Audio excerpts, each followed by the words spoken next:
Friday, last edition of the Balingo News, edition for the Balingo News on Canal 2 for the week.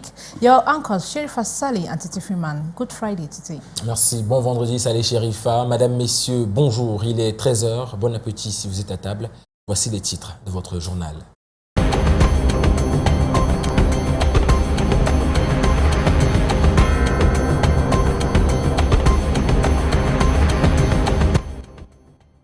Entre la gendarmerie nationale et les transporteurs. La gendarmerie nationale a tenu un discours d'apaisement à Douala pour écouter les plaintes et doléances des transporteurs. Les deux parties ont échangé sur les difficultés et désaccords qui les opposent sur le terrain et ont pris des résolutions consensuelles.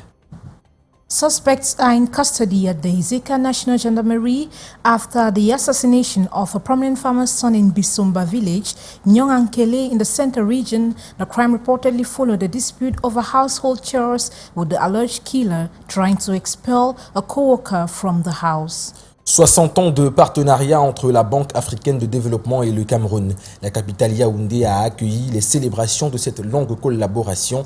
Les acteurs ont dressé un bilan des réalisations conjointes et ont défini les perspectives d'avenir pour renforcer leur partenariat. La Banque africaine de développement a contribué à relier le Cameroun au Nigeria grâce au projet de construction de la route Bamenda-Enugu et du pont sur la Cross River. According to the World Bank, Cameroon's electricity access hit 71% by the end of 2022, thanks to significant sector investment. However, experts highlight concerns about power production and distribution, questioning the reliability of the energy supply despite the increased access. Those were our top stories. Details right ahead.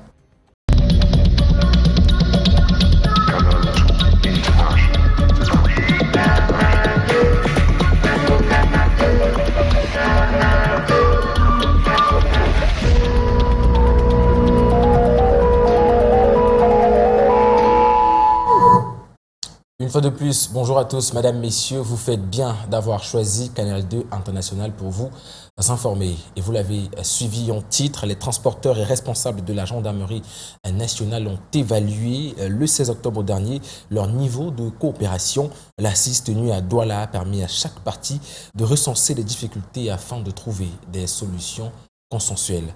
Voyons cela dans ce reportage de Cyril Kokam et Stéphane Binac. Les acteurs du secteur des transports et les hauts gradés de la gendarmerie, ici bien cramponnés dans leur siège, veulent cesser toute querelle et abus parfois décriés au niveau des postes de contrôle routier. Nous, avant d'appliquer le triptyque contrôle, surveillance, répression sur les axes, nous sommes appelés à effectuer un travail en amont. C'est donc dans ce sens que ce dialogue social s'inscrit dans le cadre de la sensibilisation, l'éducation même, n'est-ce pas, des transporteurs routiers qui pour la plupart sont même ignorants et pour certains dotés de mauvaise foi quant à l'application des règles qui concernent la circulation routière. Également sur la table des discussions, le mauvais état du réseau routier, un manque à gagner pour ces transporteurs. Décanter les routes, permettre à ce que les véhicules puissent circuler sans heurts. Nous souhaiterons vraiment que Monsieur le ministre des Travaux publics puisse mettre de l'accent sur la route par rapport au port de Kribi qui est en train de voir le jour intensément. Voyez-vous, nous partons difficilement de Kribi pour Douala. Donc nous souhaiterons qu'il regarde le plus tôt ce compartiment. Cette rencontre pour le compte du 3e trimestre présidée par le général de brigade Divine Ekongwese, commandant la 2e région de gendarmerie, a permis de fixer le cap. Nous nous apprêtons également à passer le cap pour la couverture des fêtes de fin d'année qui arrivent. Donc il était effectivement de bon ton que tout le monde puisse être recadré et que nous puissions, ou alors que nous continuions, n'est-ce pas, d'entretenir ce climat social apaisé dans notre zone de responsabilité. De quoi rassurer les transporteurs et tous les voyageurs. C'est la somme que doit lever le Cameroun pour le redressement du secteur de l'électricité. C'est ce qui ressort en tout cas de l'atelier de haut niveau organisé le 17 octobre dernier à Yaoundé. Tous les acteurs de ce secteur sensibles, dont les membres du gouvernement, se sont réunis pour trouver des voies et moyens afin de combler le gap et le financement qui affectent le secteur. Plus de détails avec Joël Diom 3 et Jean-Bernard Tagné. 4 000 milliards de francs CFA pour la production d'électricité, 1 200 milliards pour le transport et 800 milliards de francs CFA pour la distribution. En termes chiffrés, tel est le besoin financier du secteur de l'électricité au Cameroun, dont le total s'élève à 6 000 milliards de francs CFA. Pour lever cette somme colossale, le gouvernement camerounais a mis sur pied un plan de redressement du secteur de l'électricité. Ce 17 octobre 2024, tous les acteurs de ce secteur névralgique étaient réunis à Yaoundé autour des membres du gouvernement.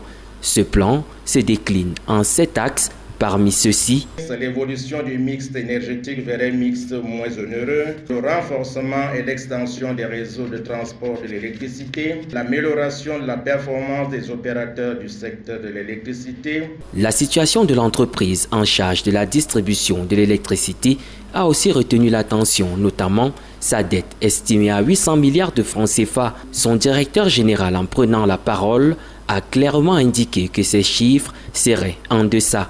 Eneo a une situation financière qui est contraignante. Les créances d'Eneo versus les dettes d'Eneo sont dans une mesure moins importante que celle-là. Selon un rapport de la Banque mondiale, le taux d'électrification du Cameroun s'est amélioré de 6 points et tourne autour de 70%. De renforcer les capacités des avocats au barreau du Cameroun, un séminaire s'est tenu à Douala avec pour thème la rédaction d'un mémoire ampliatif. Au sorti de cet atelier de formation, ces hommes et femmes en robe noire se disent désormais mieux aguerris pour l'exercice de leur profession.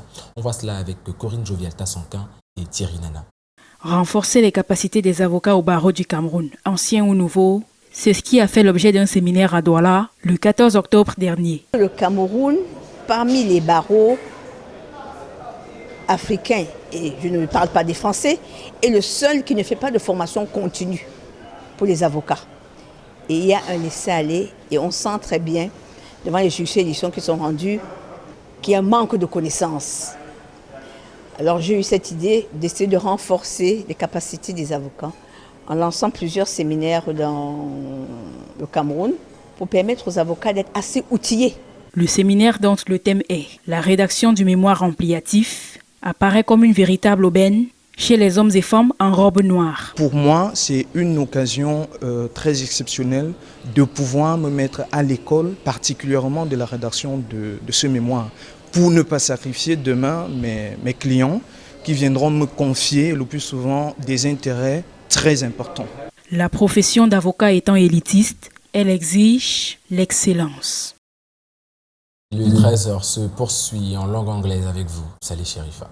And as you heard on Elite Stories, in detention at the Exeter National Gendarmerie, the suspect of a scrupulous crime committed in Bisombe village in Nyong and Kele division of the center region of the country. This follows the assassination of the son of a great farmer in the area following a dispute. As you tell us in the following report, Beatrice Ngamu.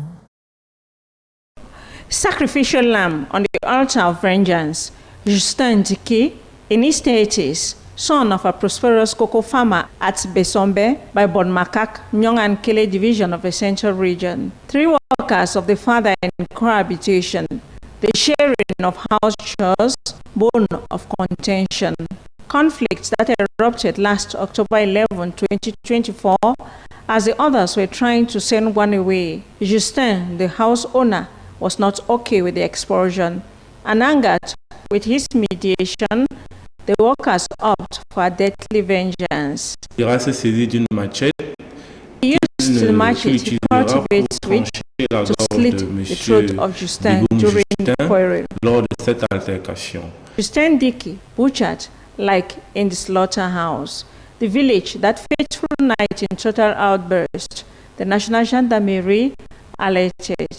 alerté des faits, les unités territoriales. The territorial units of Ezeka Gendarmerie did some mobilization following instructions from the Central Territorial Gendarmerie Boss for thorough research and investigation at Bodmakak to that effect.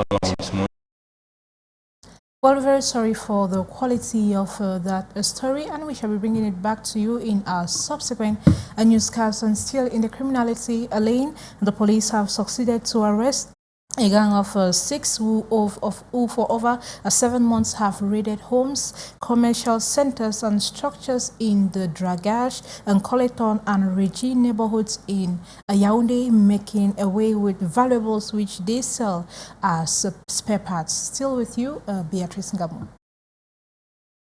Housebreaking, their specialty. Operating in homes, commercial centers, structures, and living with all that they lay their hands on, be it in kind or in cash. Electronics, cooking plates, glasses, grinding machines, and more. Fruitful neighborhoods. You can name Dragash, Coleton, Regi. Basically specialized in theft using what we call pince Monseigneur, what we call pied de biche. And they were arrested during a special operation put in place by the chief in charge of the Tendency Police in Bastos. Mission they were able to accomplish due to wise maneuver of the vigilante committees in these neighborhoods. They also profited highly from theirs in source in these areas, hinting them whenever the coast is clear to easily carry on mission. 7 long months, from January to July, they carried on successful operations and business as most of their booties were for cash at spare parts and used item markets, which they add to the many others they get during their robbery. With the support of the population, the 6 supposed burglars finally fell into the hands of the 10th District Police Station Bastos. They are all ex-convicts. And according to the latest World Bank statistics, Cameroon's electricity access reached over 71% by the end of 2022, which marks a significant improvement in that sector. However, experts say that despite the increase in connections, issues with power productions and distribution raises questions. More on the full report with Ambogalis Bank. The 71% electricity access rate in Cameroon, according to the World Bank report, was made possible with the connection of 221,000 new subscribers to the grid in 2021, followed by 159,000 others in 2022 by the electricity distribution company. These, coupled with the construction of 540 kilometers of new power lines in 2021, far surpassing the average of 150 kilometers completed in prior years. We have EDEA power plant with a capacity of 256 megawatt. You go not too far from there, you arrive in Songlolo. We have the second power plant there, producing 393 megawatt of electricity. And when you go to the north region, you have there the Lagdo power point, producing 72 megawatt electricity. It means that here in Cameroon is credible, that there is credibility, that they ask you to believe that the access rate to electricity is 71%. Il me souvient aussi qu'on a connu quelques perturbations. The Memvele Dam is crucial for Cameroon's electricity supply, especially amid frequent disruptions caused by silting. Additionally, the Kribi Power gas plant faces challenges, injecting its planned 213 megawatts into the network. Sonatrel struggles with outdated infrastructure. Given these issues, achieving a 71% energy distribution rate is challenging. De cette énergie qui atteint les 71%. Experts emphasize that simply connecting new subscribers is insufficient. Ensuring consistent power supply is crucial. Le tout n'est pas de dire qu'on a branché, on a connecté un certain nombre d'abonnés. Connecting subscribers is not enough.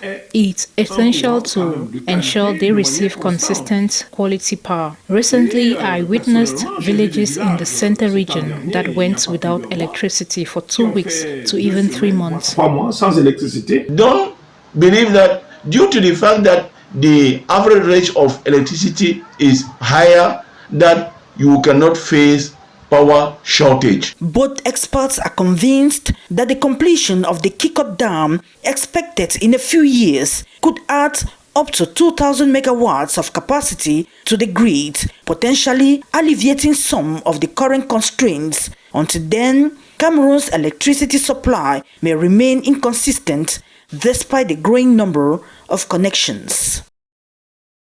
And now we talk health, but this time around in the French language. Of course, Saleh Chérifa, c'est 17 et 18 octobre, la Société camerounaise de gastro-entérologie organise des journées scientifiques à Yaoundé. Cet événement rassemble les experts et apprenants venus de divers horizons pour discuter des défis actuels de l'endoscopie au Cameroun. En prélude à cet événement, 12 patients ont bénéficié le 16 octobre dernier d'interventions endoscopiques gratuites à l'hôpital général de Yaoundé. Jordan Abomoïla et Constant Kamga. Le tube visible à l'écran est un endoscope, ici introduit par la bouche dans l'estomac d'un patient souffrant de jaunisse. Dans une autre salle, située non loin de celle de l'opération, des médecins et étudiants peuvent suivre de près le déroulement de l'intervention. Il s'agit d'un jeune patient qui a été vu pour un problème de jaunisse et de douleur, et qui en fait avait un blocage au niveau des voies biliaires, c'est-à-dire la bile qui est fabriquée par le foie ne pouvait plus s'écouler normalement parce qu'il avait un calcul, ce qu'on appelle comme un caillou. La technique utilisée est une CPRE ou cholangiopancréatographie rétrograde endoscopique. Cette procédure thérapeutique innovante vise, ce 16 octobre 2024, à soulager les douleurs de 2 patients de l'hôpital général de Yaoundé. Une exclusivité. Je pense qu'aujourd'hui, c'est une avancée pour l'hôpital général et puis le transfert de technologie se fait petit à petit, progressivement mais sûrement.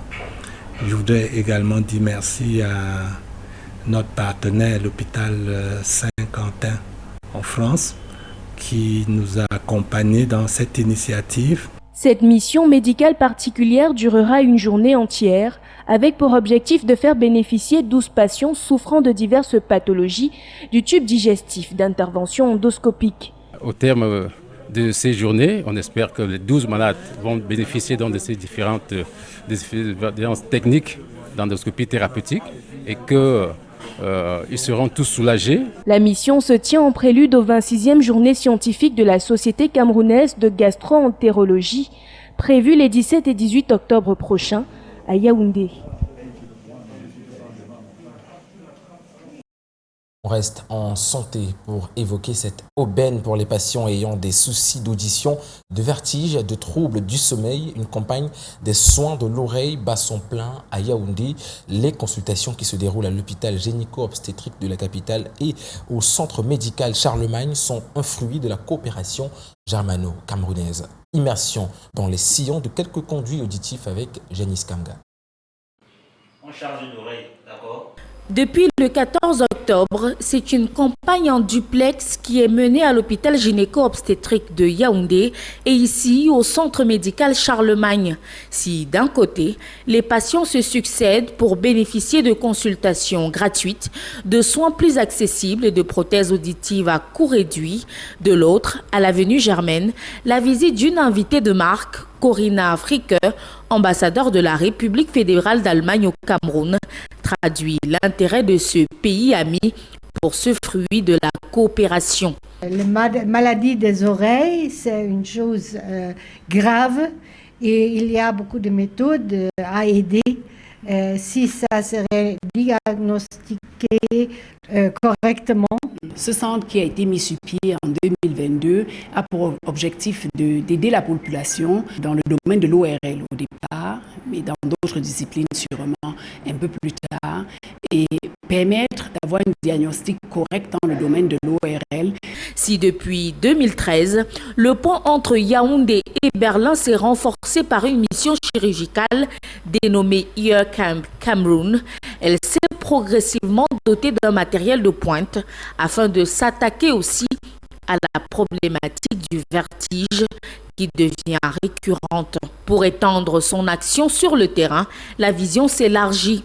La vision d'avoir la possibilité d'avoir une plateforme qui permette d'octroyer aussi dans le cadre de la formation des possibilités aux résidents, aux médecins, de manière à ce que des évacuations qui sont faites pour des diagnostics ne soient plus nécessaires. Des sessions de formation sont déjà menées à l'attention du personnel médical. L'ambition à long terme est de transformer ce centre en hôpital de référence.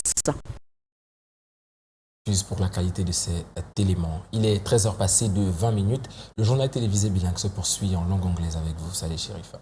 And we stay in the health lane as the cancer awareness took place center stage at the 50 Plus Club in Limbe hosted an engaging workshop on October 12, 2024, empowering women to combat a disease that disproportionately affects them through education, community support, and proactive health measures. Nzi Maureen tells us more in the following reports. Women who drink alcohol are more prone to breast cancer, so be careful. On October 12, 2024, the 50 Plus Club organized an inspiring outing at the seaside resort town of Limbe, merging health education with vibrant social activities. Mostly emphasized on the risk factors. You know, the risk factors, just being 50 years and above, you're already at risk of developing a breast cancer. And then we talk about early menarche, those who see their menses much earlier, and those who have late menopause, they're all exposed because of the high production of the constant stimulation of the estrogen, the hormone that is found in women. The day began with an engaging workshop focused on cancer awareness, a critical topic as cancer continues to be a leading health concern for women. Over 80% of those cancer cases, the woman will tell you that I felt it myself. You know, I was palpating my breast and I felt a lump inside. So it's very important for women to know how to palpate their breast. Normally to palpate their breast, just divide your breast into 4 quadrants and then you put, use your 3 fingers or all 4 fingers and you get a deep palpation of the breast. Health professionals led the workshop emphasizing the importance of early detection, regular screenings, and lifestyle choices that can significantly reduce cancer risk. You need to learn to do what we call a BSE, breast self-examination. You should know yourself as a woman. You need to stand in front of the mirror and you know that my breast looks abnormal today. It's usually not like this. See how is the nipple? Is it retracted? Or how is the skin of your breast? Participants shared personal experiences and gained valuable insights, empowering them to take change to their health and advocate for others in their communities. Rural community of Banga subdivision, women farmers face their challenges from the absence of a farm-to-market roads to limited access to modern equipment and knowledge. Once more, Nzi Maureen tells us more in the following report highlighting the struggles. In an area where fetching drinking water resembles an Olympic event, the women of Mombo are determined to show resilience amidst the agricultural trials. The lack of reliable transport routes and modern farming tools has made their efforts feel like trying to make a shuffle without eggs. Yet on Rural Women's Day, these formidable farmers took center stage, their voices echoing the urgent need for assistance. We celebrate the rural woman, the woman the way they feed we, where they make we be healthy, we fit through work, the woman the way they promote development by their hard work in the field. The socialist women equipped not just with tools, but with compassion and camaraderie arrived like knights in the shining armor, a belt with a little less armor, and a lot more wheelbarrows. They organized educative talks, fostering an exchange of ideas that reinvigorated the women's spirit, knowledge, After all, it's the ultimate fertilizer for growth.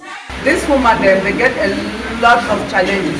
You feel imagine say that they come back from farm, that they go carry water with picking for bath, and this water will be like next door. The water they like sometimes 5 kilometers away to get drinking water.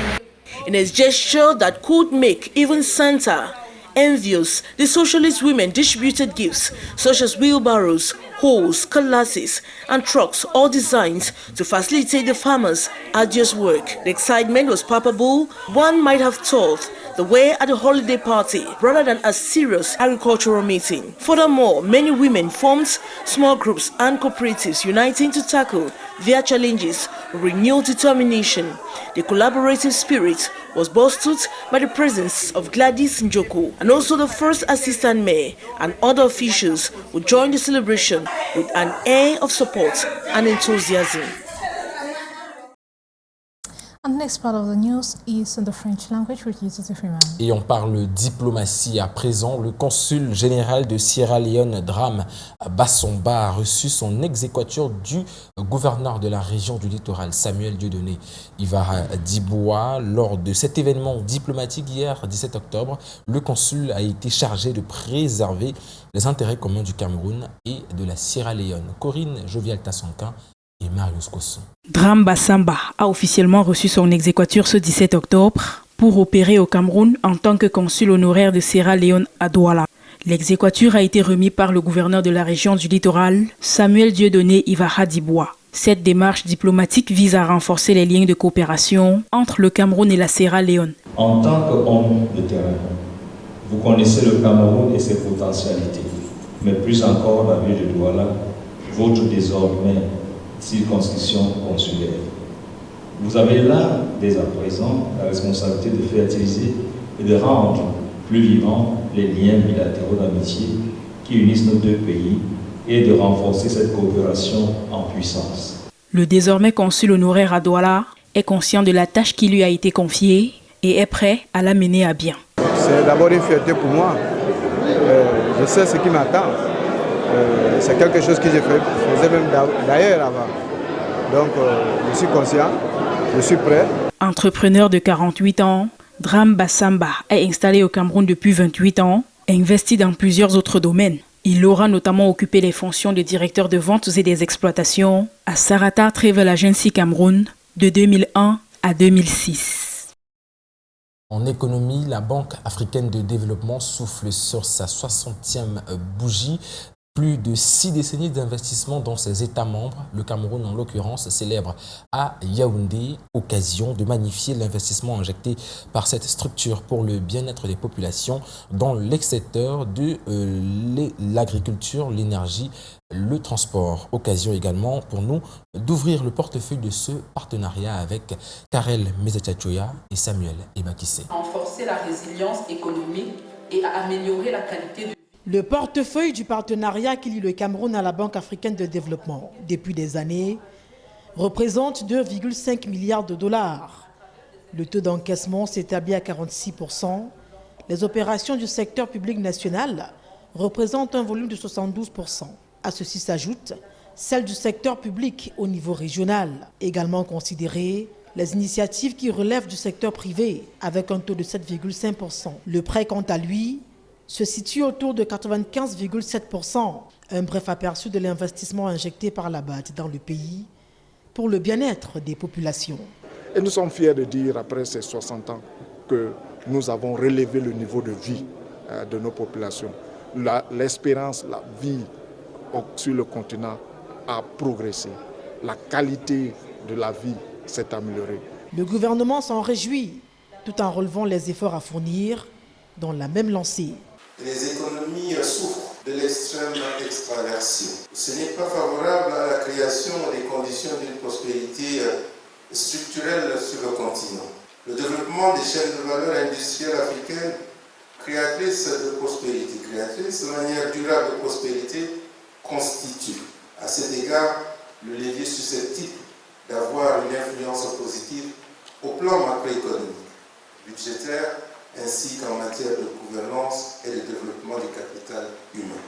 Les facteurs qui permettraient d'envisager l'avenir avec beaucoup plus d'optimisme également évoqué lors de la célébration des 60 ans d'existence de la Banque africaine de développement ce 17 octobre à Yaoundé.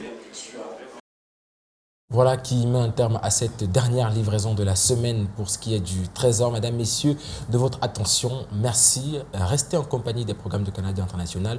Bon week-end à vous. Bon week-end, Saleh Chérif. Bon weekend, Titi Freeman. That was it for the 1 p.m. Walingo News on Canal International. The 1 p.m. shall be yours again, same time next week. For us, it's a happy weekend.